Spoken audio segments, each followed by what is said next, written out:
vast world of Tears of the Kingdom, nostalgia combines with innovation as players embark on a timeless journey through Hyrule.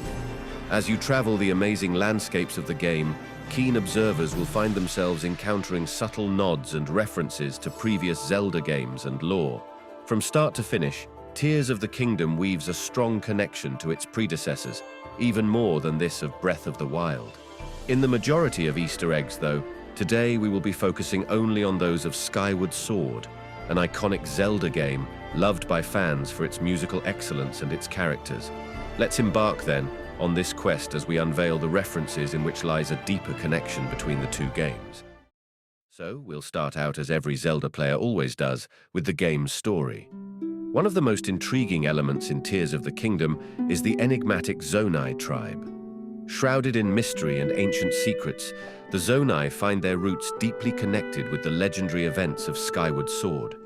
Although not clearly mentioned in Skyward Sword, the Zonai are believed to be the first tribe that emerged after the game's end. Much more explicitly mentioned in Tears of the Kingdom, Rauru himself says to Zelda that he is the king who founded Hyrule. If this is true, and the Zonai are indeed the first residents of Hyrule, then it would explain why goddess statues are spread across the map, especially near Zonai ruins. Speaking of the game's story, we can't overlook the imprisoning war, in which the six sages, together with Zelda, sealed Ganondorf away 10,000 years prior to the events of Tears of the Kingdom. At first glance, little this has to do with Skyward Sword. When you take a second look, though, you understand that the word imprisoning is far from irrelevant to the events of its great ancestor. Of course, I am referring to the Imprisoned, which is Demise's form after he got sealed away by the goddess Hylia in the middle of sealed grounds. The Imprisoned stays there, but his seal weakens and weakens over time, and eventually, with the help of his mighty servant Girahim, succeeds in breaking free. Extending a bit our background in Breath of the Wild, someone could argue that the Calamity Ganon, which is Ganondorf's evil spiritual manifestation, and whose only purpose is to free Ganondorf beneath Hyrule Castle, actually refers to Girahim, and the Imprisoned refers to the imprisoned Ganondorf. These are some great words spoken, and not a very subtle reference to Skyward Sword, but what is more clear is Fi's reference in Tears of the Kingdom.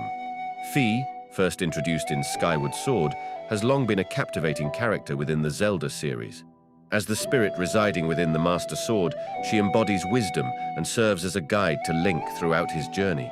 Her unique personality and connection to the sword make her a memorable and integral part of the Zelda lore. Inside Tears of the Kingdom, there are moments that suggest its presence. First is the moment Zelda speaks to the Master Sword, which traveled back in time, like it is a person with a human-like form.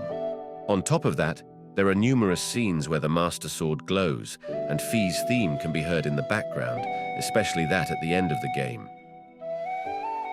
Further into the amazing references of Skyward Sword, we will be focusing on in-game details that you probably missed. Starting off, we have the splash fruit, aka water fruit, in lava throw mechanic. In Tears of the Kingdom, you could now throw a splash fruit into lava to create a mass of stone. The keen-eyed Zelda fans know exactly what I am talking about here. Water fruits in Skyward Sword are large, bubble-shaped items that can be found growing from walls, floors, and ceilings. Touching the fruit will harm you, but if Link stabs it and throws it into lava, it cools the lava around the point of impact and creates a solid platform on which Link can step. That is a very distinctive reference, but what is even more unique is the star fragments reference. This is a reference that you might need a lot of playtime to catch your eye. Obviously, star fragments existed in Breath of the Wild, but no one was talking about them, and definitely no one understood the actual reference. Batro is a demon who resides in Skyloft, the floating town above the clouds. Despite his initially frightening appearance, Batro is not an evil character at all. He is misunderstood by the people of Skyloft, who fear him due to his demon-like appearance. In reality, Batro is kind-hearted and longs to become a human. To achieve that, he asks Link to bring him gratitude crystals. When taking a deeper look at those crystals, the remarkable resemblance to star fragments cannot be overlooked. Plus, star fragments only drop from the sky and during the night, which exactly matches the context of gratitude crystals in Skyward Sword that can be found only in Skyloft and during nighttime. A much better hidden reference lies in the Sky Islands. Tears of the Kingdom's new species, the forest ostrich is much more than an insignificant animal. Forest ostriches are an uncommon large bird that can only be found living in the Sky Islands. When you encounter one in the game, you cannot only but think of the legendary loftwings. And you wouldn't be wrong, as loftwings inhabit only the skies as well, and look incredibly similar to the forest ostrich. The two main differences are that forest ostriches don't actually fly and you can ride them, but that would be a very direct reference, wouldn't it? An Easter egg that only the most watchful Zelda fans would get has to do with Rauru. As he states, he is the first king of Hyrule, and particularly interesting is the fact that his earrings surprisingly resemble the Timeshift stones from Skyward Sword. Timeshift stones were excavated and refined in the Lanayru mining facility and can consequently be found throughout the Lanayru province. They are magical objects that can manipulate time when struck. This indicates that Rauru has power over time itself, and somehow supports even more the first claim at the beginning of the video, that the Zonai appeared not so long after the end of Skyward Sword, which would obviously explain the Timeshift stones on Rauru's ears. As well as Rauru, his fierce opponent, Ganondorf also has a stylistic Easter egg. You see, as Ganondorf is technically Demise's hatred reincarnated, he is a reference to Demise on his own. That's not all of it, of course. When Ganondorf reaches his final form in one of the memories, his hair turns into vibrant red, indicating his resemblance to Demise. The last major hidden reference has to do with location names on the map and the character names they depict from Skyward Sword.